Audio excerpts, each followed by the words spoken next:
السلام عليكم ورحمة الله وبركاته. بسم الله والحمد لله والصلاة والسلام على رسول الله وعلى آله وصحبه ومن والاه. معاكم مستر محمد عبد الصمد، والقناة اللي حضراتكم بتتفرجوا على دلوقتي اسمها قناة ايزي انجليزي، من اليمين للشمال انجليزي بالعربي وايزي بالانجليزي. ان شاء الله النهارده ميعادنا مع ريفيجنز on units 7 8 and 9، مراجعة على الوحدة السابعة والثامنة والتاسعة للصف الأول الثانوي الترم الثاني لغة إنجليزية إن شاء الله بإذن الله.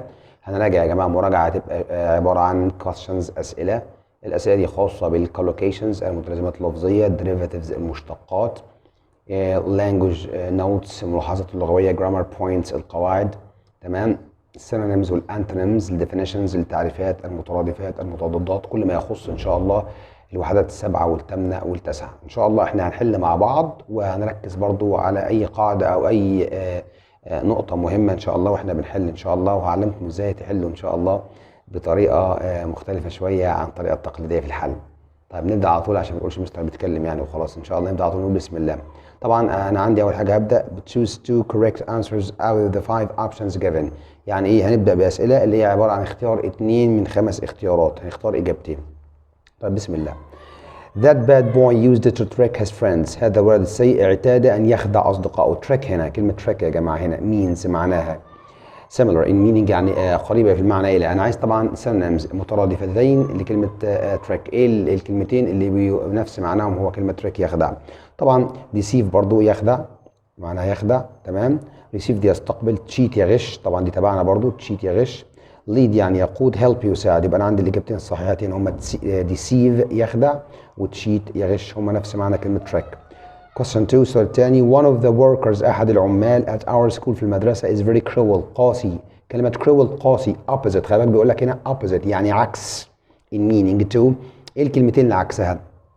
طبعا cruel قاسي هي unkind يعني غير طيب، هي violent يعني عنيف، تمام. طيب هل عكسها كلمة friendly ودود؟ brave شجاع، kind طيب. طبعا هي بتساوي كلمة friendly ودود، سوري عكسها كلمة friendly ودود، قاسي عكسها ودود، وعكسها برضو كلمة kind يعني طيب أو طيب القلب طبعا. number 3 in the past في الماضي children الأطفال from rich families من العائلات الأغنية were not at home by a governess يعني مربية، يبقى يتم تدريبهم وتعليمهم عن طريق مربية.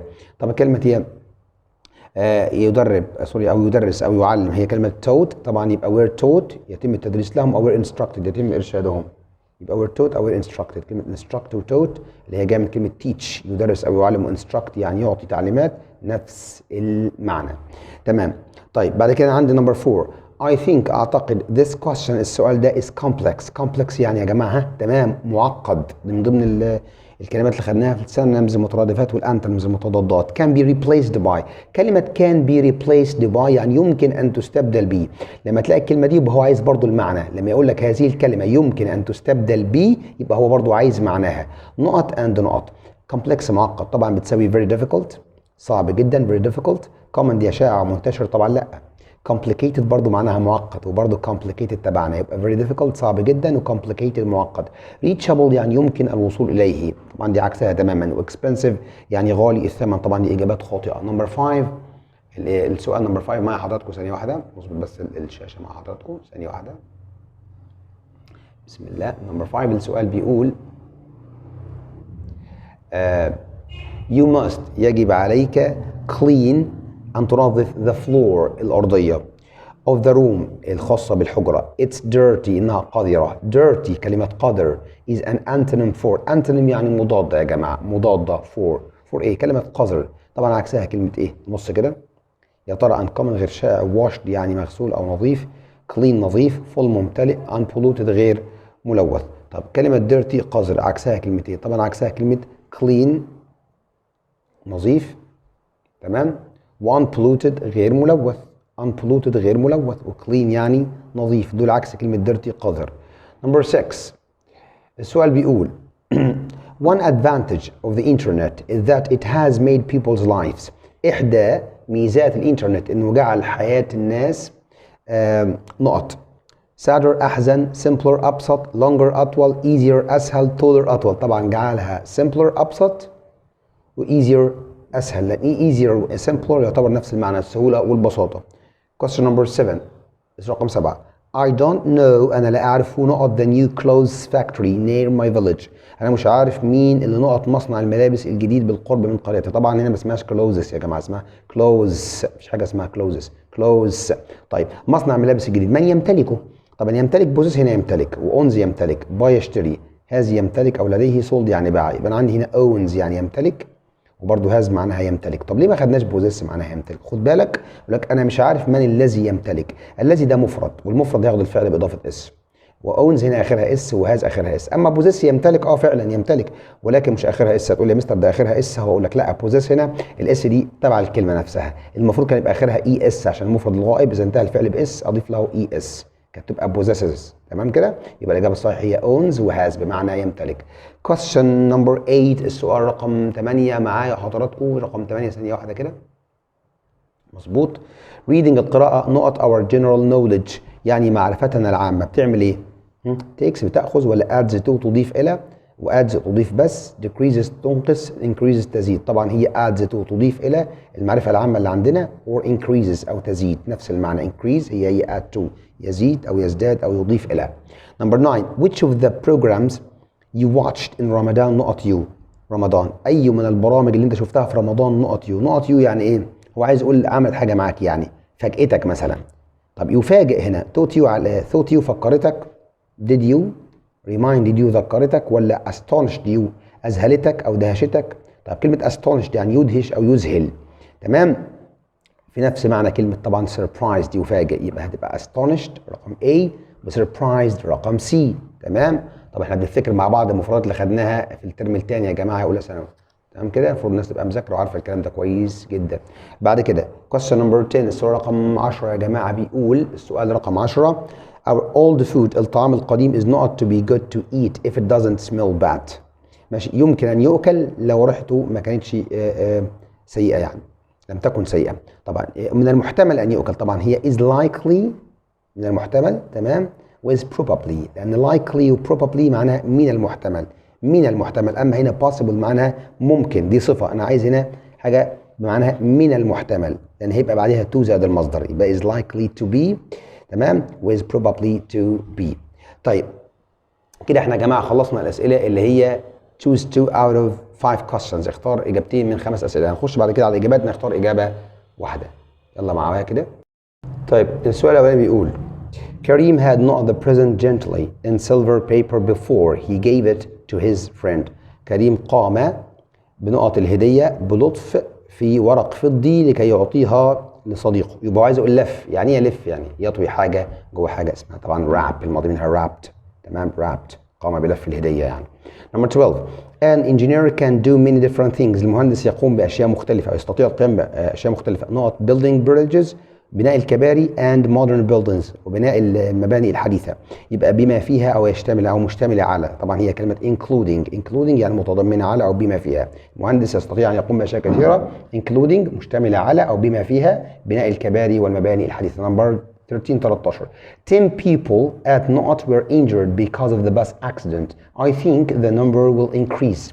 10 أشخاص على نقط تم إصابتهم في حادثة الأتوبيس، والرقم سوف يزداد أعتقد، يعني على الأقل طبعا، at least يعني على الأقل، at least خدناها بمعنى على الأقل.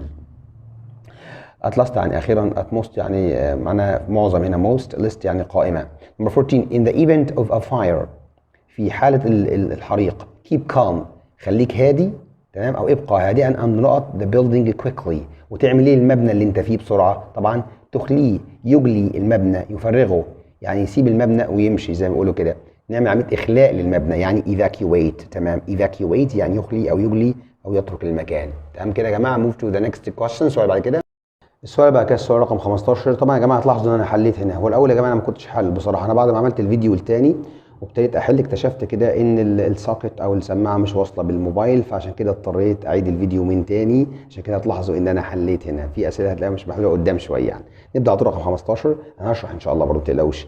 early explorers المستكشفين الاوائل used to not by the stars اعتادوا ان يهتدوا بالنجوم، ياخدوا النجم كده عشان يهتدوا بيه، يبصوا للنجوم عشان يشوفوا الطرق بتاعتهم رايحه ازاي يعني، او الاماكن اللي هم رايحينها. طبعا navigate معناها طبعا ايه؟ يهتدي بيه او يبحر او يسافر.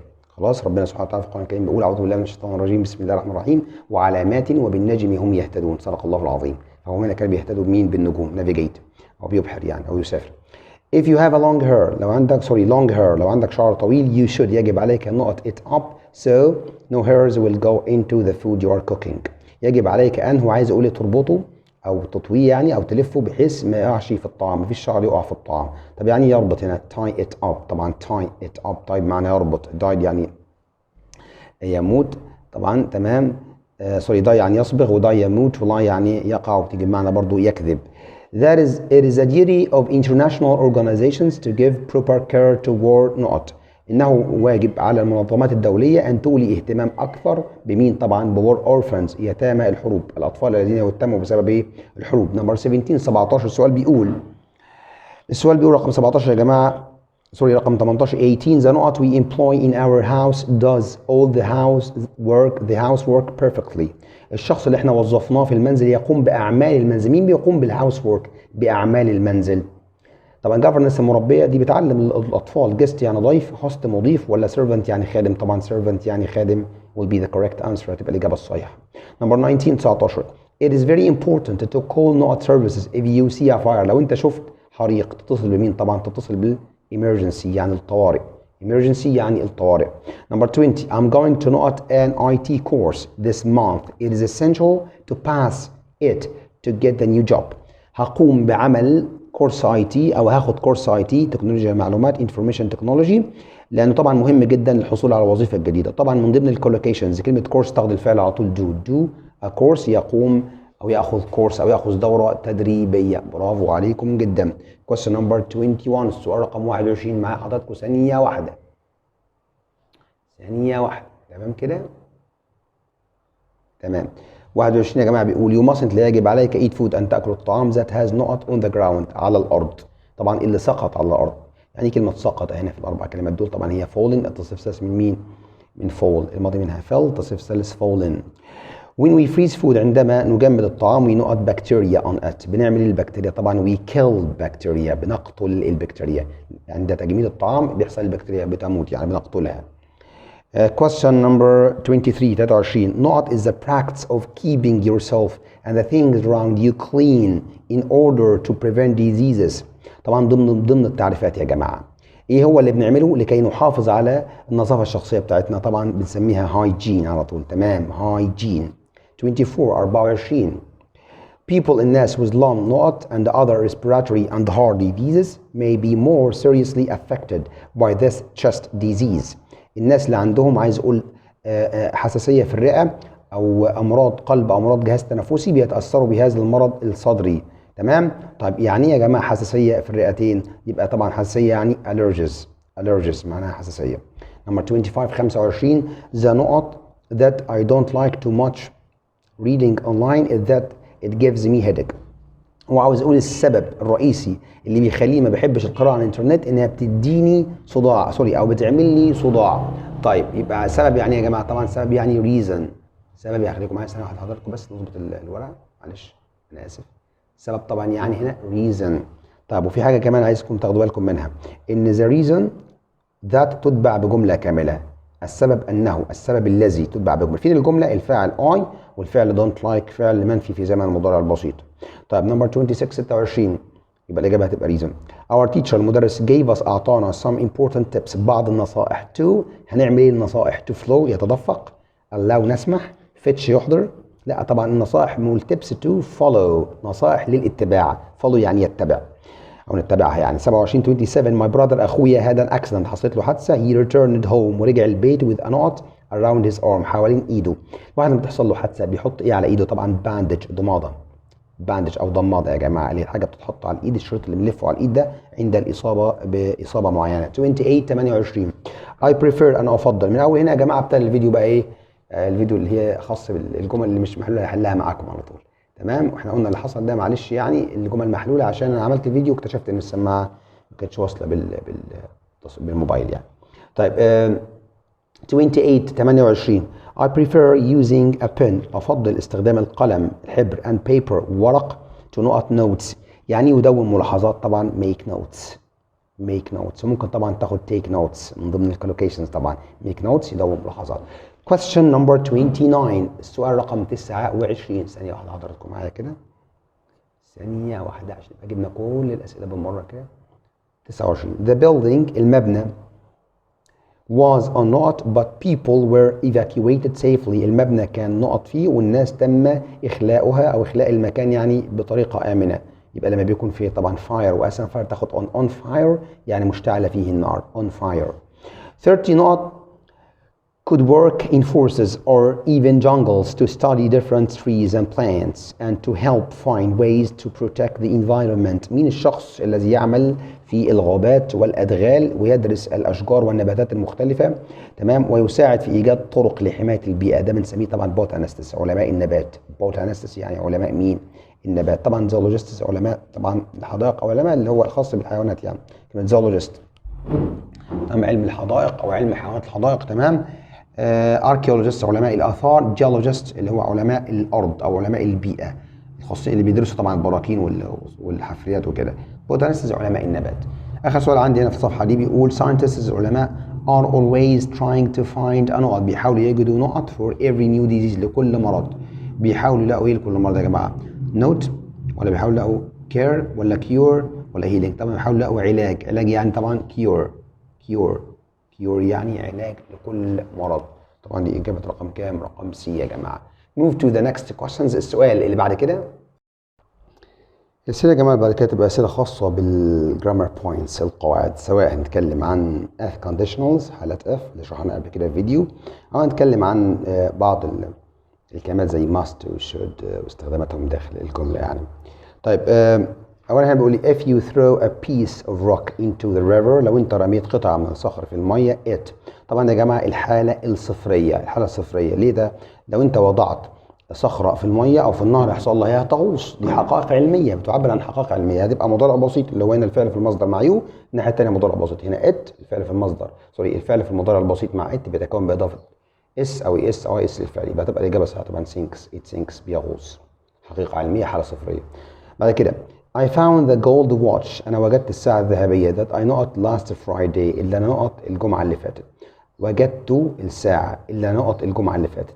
الجمعة اللي فاتت اللي أنا فقدتها يبقى أنا فقدتها الأول ثم وجدتها. يبقى حدث أول بيبقى إيه؟ تمام ماضي تام الفاعل زائد had زائد تصريف الساس الفعل يبقى هتبقى had lost التي فقدتها الأول ثم وجدتها. 34 السؤال بيقول not drive a car without holding a driving license it's against the law ضد القانون الكلام ده. يبقى عايز أقول له لا تقود سيارة بدون رخصة قيادة. طبعا ينفع أقول doesn't؟ طبعا doesn't ما ينفعش. احنا في النفي أو في النهي في المضارع البسيط بنضع don't زائد المصدر أو never زائد المصدر. بما إن مفيش don't يبقى أقول never أبدا لا تقود سيارة بدون رخصة. 35 أمينة usually not some rest if she feels tired. أمينة أحيانا بترتاح لو شعرت بالتعب. احنا قلنا في الحالة الصفرية والحالة الأولى إذا وجدنا يا جماعة usually أو كلمة دالة على المضارع البسيط أنا شرحت الكلام ده في شرح حالة F زي usually أو sometimes أو always على طول نختار مضارع بسيط لأن ده هيبقى موقف معتاد. يبقى أمينة عادة بتاخد راحة لما تشعر بالتعب يبقى دي هي عادة متعودة بنسميه موقف معتاد. في الموقف المعتاد وعند وجود ظرف من ظروف التكرار زي usually always خد مضارع بسيط على طول يبقى على طول takes الفعل بإضافة اس هنا لأن أمينة مفرد غائب. 36 the car not perfectly after it had broken down on the way to work. العربية نقط بشكل ممتاز بعد ما تعطلت في الطريق. يبقى طيب بعد ما تعطلت after تتبع بماضي تام هنا ماضي تام وتسبق بماضي بسيط. طبعا ده مبني للمجهول. المبني للمجهول العربية طبعا هنقول صلحت تم تصليحها. العربية هتاخد was زائد تصريف ساس الفعل يبقى was repaired. 37 I think Tahir not surprised if he read the latest news. عايزكم تاخدوا بالكم من حاجة هنا ايه هي مستر ان read هنا مش مضارع بسيط. لو مضارع بسيط كنت هقول reads عشان هي دي مفرد غائب. هنا read التصريف ساس الماضي من read لان read الماضي منها read والتصريف ساس read تكتب هي وتنطق مثل اللون الأحمر. لذلك read هنا دي ماضي مش مضارع لأن لو مضارع كنت قلت reads عشان هنا فيه. طب اف لو تبعت بماضي بسيط هتسبق بمين؟ طبعا بود زائد المصدر. الحاله الثانيه يا جماعه يبقى would be. برافو عليكم. would او could او might زائد المصدر.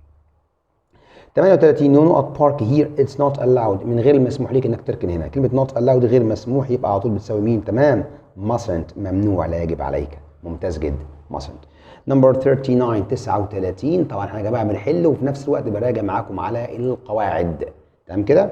طيب ودي طبعا بالتالي دي بتبقى احسن طريقه للمراجعه يعني ان شاء الله يعني. 39 رامي not just come back home when he received the good news of his success. طبعا اقول لك رامي عندما وصل طبعا استلم رامي رجع البيت عندما استلم الخبر الحلو الخاص بنجاحه. طيب هو عايز نقول ايه احنا هنا؟ انا عندي وين هنا تمام، تبعت بماضي بسيط اللي هو received ماضي منتظم، يبقى هتسبق بماضي تام على طول، الفاعل زائد هاد زائد تصريف ساس الفعل، يبقى عندي تصريف ساس اللي هو come، يبقى هو ناقص مين هنا؟ had. برافو عليكم had. نمبر 40 You won't be allowed to enter the club. لن يسمح لك بدخول النادي نقط you hold your membership card. طيب وين؟ ما هو وين وقف نفس المعنى. لو معاك كارت العضوية لن يسمح ليك بدون طبعا without تتبع بفعل مضاف له ing تمام، لكن هنا عندي فاعل ثم فعل يبقى على طول unless. لو لم unless لن يسمح لك بدخول النادي بدون كارت العضويه. كمان unless بتساوي اف في الحاله يعني unless تبعت بمضارع بسيط اللي هو hold وسبقت بمستقبل بسيط منفي اللي هو الفاعل زائد want زائد الفعل في المصدر. نمبر 41 ثانيه واحده حضراتكم معايا 41 تمام اهو كده مظبوط كده. I realized أنا أدركت I noted my handbag الشنطة بتاعتي in the supermarket في السوبر ماركت when I returned home. لما روحت البيت اكتشفت إن أنا نسيتها، يبقى أنا نسيتها الأول ولما روحت اكتشفت كده، يبقى حدث أول ماضي تام تمام، هتبقى الفاعل زائد had زائد تصريف ساس الفعل هتبقى had forgotten. برافو عليكم had forgotten.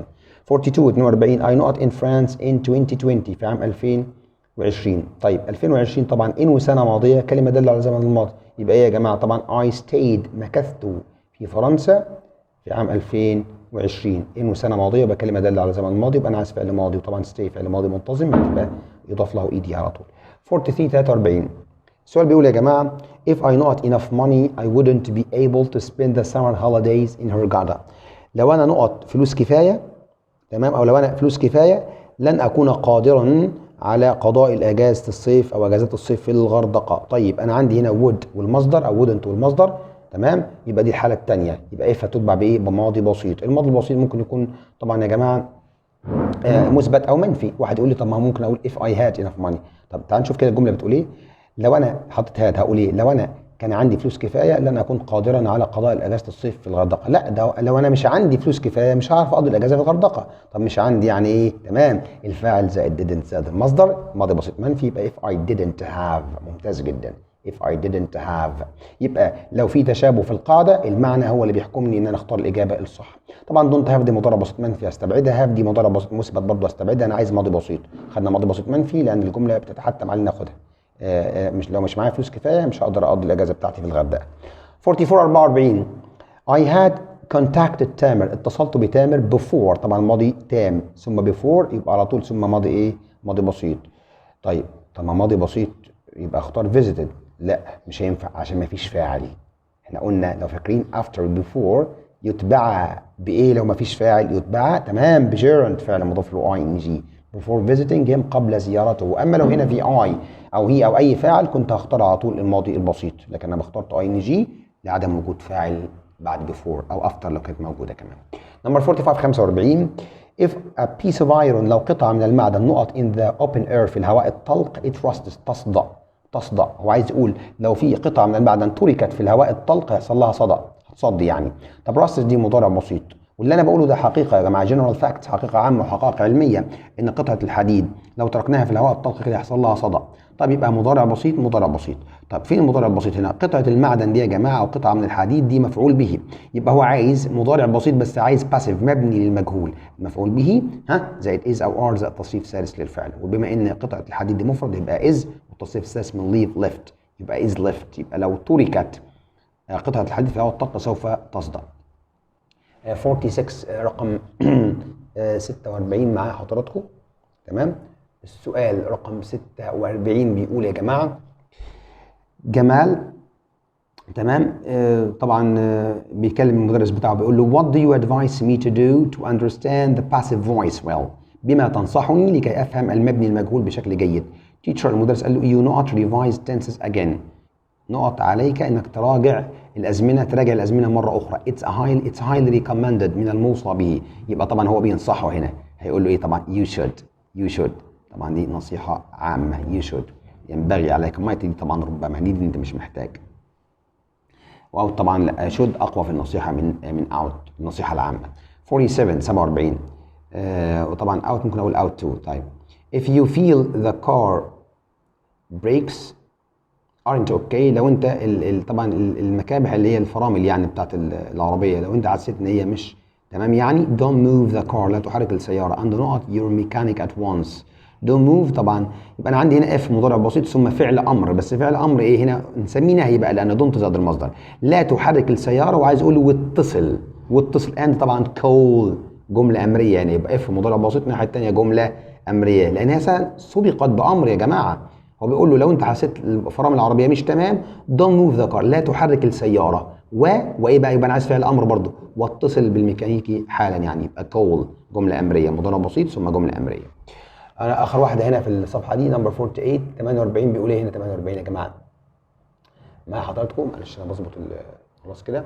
بيقول by the time I know at the train station my friend had already returned from Aswan. قبل ان اصل المحطه صاحبي كان رجع الى اسوان. هذا ريتيرن رجع او عاد الى اسوان. طبعا انا عندي هنا ماضي تام، ماضي تام، وعندي باي ذا تايم. طبعا باي ذا تايم زي بيفور تتبع بماضي بسيط ثم ماضي تام. طب فين الماضي البسيط في الاربعه دول؟ الماضي البسيط انا عندي اثنين ماضي بسيط arrived اخرها اي دي وريتشد اخرها اي دي. طب عايز اقول بقى يبقى هنا المعنى بقى اللي بيحكمني، انا هستبعد طبعا هاف مضارع تام وهستبعد ويل arrive مستقبل. ليه يا جماعه؟ لان باي ذا تايم تتبع بماضي بسيط ثم ماضي تام. انا عندي الماضي التام هنا مين؟ الفاعل ماي فريند زائد هاد زائد تصريف ثالث للفعل، اوريدي هنا طبعا كلمه داله في النص يعني قبل التصريف الثالث. يبقى ايه اللي فاضل بقى؟ انا احترت بين الاثنين دول. تعال نشوف بقى المعنى. قبل ان اصل المحطه صاحبي كان رجع اسوان، ولا قبل ان اصل المحطه صاحبي رجع اسوان؟ ايه يا مستر محمد؟ طب الاثنين صح، دي يصل ودي يصل. لكن arrive تتبع بحرف جر يا جماعه. arrive at او arrive in، هنا ما جابش arrive at، يبقى دي اساسا grammatically wrong، غلط انها تتحط بالطريقه دي. لو كان حط at كنت انا احترت، ما ينفعش arrive. مين بقى اللي بيجي ورا منها المفعول بها او المكان بدون حروف جر؟ طبعا reached وصل او يصل. تمام كده؟ برافو عليكم. طبعا انا متاكد انكم حليتوها قبل انا ما اشرحها. تمام؟ move to the next question، السؤال اللي بعد كده. Don't worry ما تقلقوش، we are almost finished، قربنا ننهي خلاص يعني 49، فاضل حوالي كده 5 أسئلة فقط يا جماعة إن شاء الله. طيب as soon as I knew that my friend was in hospital، بمجرد إن أنا عرفت صاحبي في المستشفى I not him بمجرد إنه عرفته اتصلت في المستشفى. هو المفروض طبعا يا جماعة هنا كان ليه؟ تمام معلش يعني كان as soon as تتبع ماضي تام I had known مجرد إن أنا عرفت دي حدث أول اتصلت بيه ده حدث تاني، يبقى على طول زرته يبقى I visited him. طبعا دي مبنيه المعلومه ما ينفعش اقول was، يبقى I visited قمت بزيارته، بس المفروض هنا كانت تبقى as soon as I had known لان as soon as تتبع ماضي تام. طيب I would rather not eat a lot of fat to lead a healthy life. انا مش عايز اكل دهون كتير، افضل ما اكلش دهون كتير عشان يبقى حياتي صحيه. This means هذا معناه I not eat much fat، ان انا اكل دهون اكتر. ده معناه ان انا I had better not، من الافضل الا ولا يجب ولا ممنوع ولا needed. طبعا يا جماعه انا هنا نصيحه عامه يبقى had better not مثلا ده منع وتحريم، had better not بتساوي shouldn't على طول. تمام كده؟ نمبر 51 51 سؤال بيقول ايه؟ your wound looks terrible، الجروح بتاعتك تبدو فظيعه او رهيبه. if I not you I would consult a doctor. نصيحه لو انا مكانك، النصيحه الحاله الكام الثانيه كمان في would، يبقى if I were you لو انا كنت مكانك كنت اتصلت بيا باستشاري، طبيب استشاري. نمبر 52 after we know everything for a trip to the pyramids we set off early to avoid the traffic. بعد ما جهزنا كل حاجه رحله الاهرامات انطلقنا بدري عشان نتجنب الازدحام المروري. after يبقى على طول الناحيه الثانيه دي ماضي بسيط، وافتر يبقى تبعت بماضي تام. في فاعل؟ في فاعل، يبقى الفاعل زائد هاد زائد تصريف ثالث الفعل، يبقى had prepared. ممتاز جدا had prepared. 53 53 السؤال بيقول she not the new dress until I had given her enough money. اللي مذاكر until تطبع بماضي تام، الفاعل زائد had زائد تصريف ثالث الفعل، وتسبق بماضي بسيط منفي. تمام. طب فين الماضي البسيط المنفي هنا؟ هتقولي طب ما wasn't بوت دي. ايوه ماضي بسيط منفي بس المبني المعلوم المجهول، ما هو was where تصريف ثالث الفعل. انا عندي شي دي فاعل هنا، وعايز اقول ايه؟ هي لم تشتري الفستان حتى اعطتها فلوس كفايه. تمام؟ يبقى الفاعل زائد didn't زائد المصدر. ممتاز جدا. she didn't buy. ممتاز جدا لان الفاعل هنا دي مبنيه المعلوم مش المجهول يا جماعه. خلاص؟ يبقى she didn't buy فاعل زائد didn't زائد مصدر ماضي بسيط منفي الفستان until ثم ماضي تام الفاعل زائد had زائد تصريف ثلاثي. دي قاعده عندكم until تسبق بماضي بسيط منفي وتتبع بماضي تام. يبقى الفاعل زائد didn't زائد المصدر لم تشتري الفستان حتى اعطتها الفلوس. طب نيجي بقى لاخر سؤال عندنا اللي هو السؤال الخاص بالترانسليشن الترجمه يا جماعه. والترجمه هنا اختياري طبعا. معايا حضراتكم ثانيه واحده اجيب لكم سؤال ترجمه عشان يبقى واضح للكل. تمام ناخد السؤال الاول. تعالوا نشوف السؤال بيقول ايه يا جماعه. هنا هو جايب لي جمله The procession of pharaoh's mummies in the streets of Cairo was really fascinating. It has been watched by millions of people all over the world. طيب انا طبعا ممكن نحلها مره واحده ولكن تعالى ناخدها جمله جمله. The procession of pharaoh's mummies يعني موكب المومياوات. انا عندي 3 جمل. كان موكب مومياوات الفراعنه، كان موكب مومياوات الفراعنه كلهم ما عدا اخر واحده كان موكب حضاره الفراعنه. طبعا ما فيش حضاره الفراعنه يبقى احنا هنستبعد دي لانه هنا بيقول لي فيروز مامز ما قالش سيفيلايزيشن ما قالش حضاره. فحضراتكم طبعا حافظين الكلمات الخاصه بالترجمه. تمام. in the streets of Cairo في شوارع القاهره في شوارع القاهره. طب في كم واحده هنا فيها شوارع القاهره؟ هنا بيقول لك في احياء القاهره شوارع القاهره في شوارع القاهره يبقى برضه استبعد كلمه في احياء القاهره. كده انا حصرت الاجابه بتاعتي ما بين ايه جملتين. احنا كده قللنا كده يبقى المفروض الموضوع اسهل ان شاء الله. طب نكمل. was really fascinating يعني كان رائع حقا. هنا مكتوب برضه رائع حقا وهنا مكتوب برضه رائع حقا مفيش اي مشاكل. it has been watched by millions of people شوهد او تمت مشاهدته بواسطه ملايين الناس حول العالم. هنا قال لك تمت مشاهدته من قبل الملايين من الناس تمت مشاهدته من قبل ملايين من الشعوب. طبعا people يعني ناس مش شعوب. لو عايز اخليها شعوب كان قال peoples شعوب لان people لو تحط لها اس يبقى معناها شعوب يا جماعه. يبقى الاجابه الصح هتبقى طبعا رقم B. تمام كده عرفنا احنا بنحل ازاي بس طبعا ده بيعتمد على حفظ المفردات اللغويه برضه. تمام نيجي لاخر سؤال معايا ثانيه واحده كده حضراتكم معايا. طيب اخر سؤال اللي عندي بيقول طبعا هو طبعا from Arabic to English into English من عربي لانجليزي بقى. لقد جعلت التكنولوجيا الحديثة حياة الإنسان أسهل من ذي قبل ولكنها في نفس الوقت قد تكون مصدرا للقلق لو أساء الإنسان استخدامها. طبعا احنا يعني جبنا أمثلة للترجمة يا جماعة مش بشكل طبعا مكثف ولكن احنا قلنا طبعا نراجع ليلة الامتحان كده بعد حضراتكم ما تكون ذاكرتوا كويس كل حاجة بنبص إن شاء الله في الفيديو ده ونستفيد منه إن شاء الله. ربنا يجعلنا سبب في الخير. طيب تعالوا نشوف احنا طبعا احنا علمتكم عشان احنا نستبعد.